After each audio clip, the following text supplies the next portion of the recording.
The purpose of this video is to create recovery media. In this case, we'll be using a flash drive to recover your system in the situation that it won't boot. In order for this to work, you will have had to have previously created an image with Paragon and have it sitting on a hard drive that you can access. I always have images backed up on an external drive for all of my systems that I can access at any time. My main working system, like I'm using here, I have multiple internal drives and partitions that images reside on. It should also be noted that any information that is not backed up on your C drive or contained within the image that you're restoring with will be lost. I'm constantly harping on users to back up, and services like Dropbox are lifesavers in these situations. You will need an empty flash drive to make this work, and anything over 1 gigabyte will be fine. You will need Paragon installed on the system that you are creating the recovery media on. So if your system is currently crashed and you can't get into it, then you'll need to install Paragon on another computer. I would also recommend that the system you're using to create this recovery media on, to go ahead and create an image of it before you create the media. That way, the next software that we have to install will install a bunch of files, so it's just easier to just restore right back over it rather than going through and trying to, delete those files.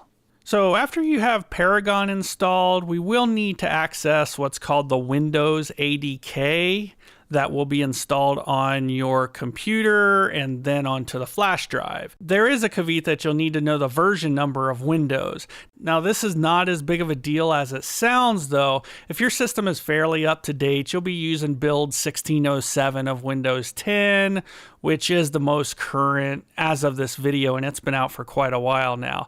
To find your version number, though, you can just click down here in the Start menu, and let's type About.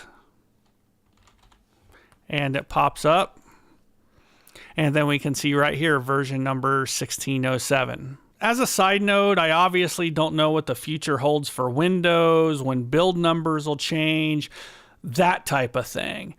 It may not matter though, like if you want to do the same process for Windows 7, Windows 8, you can just Google Windows 7 ADK, Windows 8.1 ADK, for instance, and they don't have individual build numbers. This may just be with Windows 10 coming out of its infancy that they have these major version revisions.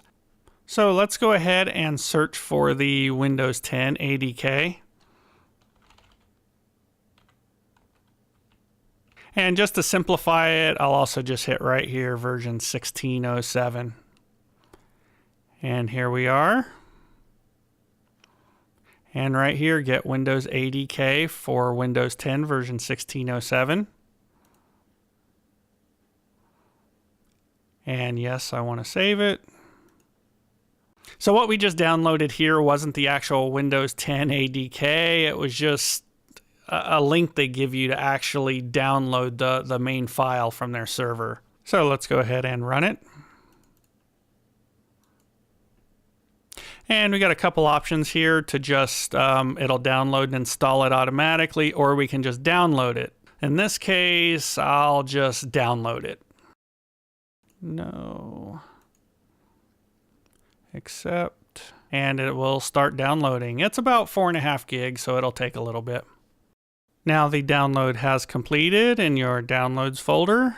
Let's open it up and we will run the installer. Let's hit next. No. Accept. And on the feature section here, I'm not exactly 100% sure of everything we do and don't need. I know that like the Microsoft SQL, for instance, it'll install a bunch of different files. I know these templates. Some of this stuff really isn't necessary, but regardless, we'll just get rid of it after we're done with all this. So after we got that set up, we'll go ahead and hit install.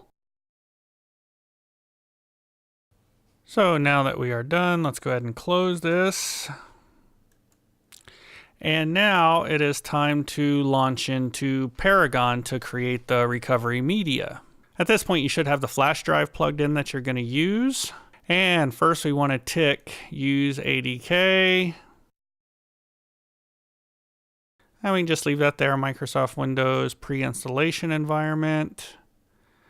And removable flash media drive. We want to tick that. And then we want, if you have other drives plugged in, I kind of wanted to do this on purpose so you could see some other drives. You got to be careful here, because if you select the wrong drive, it will erase everything on the drive and install over top of it. So we want to be sure to select the correct drive. And then here we need to navigate to where the Windows 10 ADK installed. So let's click on Browse. And where it is installed at is on, here, let's just close this. Okay. So on the drive that you're using, Program Files x86, Windows Kits, and 10. So we want to leave it right there on 10 and click OK. And click Next. So from here, it'll start writing the media onto the flash drive, depending on how fast, if it's a USB 1, USB 2 drive, things like that could affect how long it takes. But let's go ahead and come back after this is done. And now that you're ready, you'll need to move the flash drive into the problem system if it's another computer. If your image is on an external drive, you also need to plug it into that system as well at this time. When you're ready and you go to boot into it, you'll probably need to hit some sort of a key to let you select the recovery flash drive to boot from. F12 is really common, so when you're starting the computer, just keep hitting F12. If that don't work, I would probably say F8 would be my next guess. Otherwise, you'll have to go into the BIOS and then choose the flash drive as the main boot option. Then once the flash drive boots, you are launched into Paragon. You can now select Restore and begin the process. It is important to be careful, as you can overwrite hard drives at this stage. I have a couple videos on the process if you're not comfortable with it or have questions or anything like that. The links are in the notes section, so just click on the Show More underneath this video. Thank you for watching the video, and feel free to contact us with any questions. Thank you.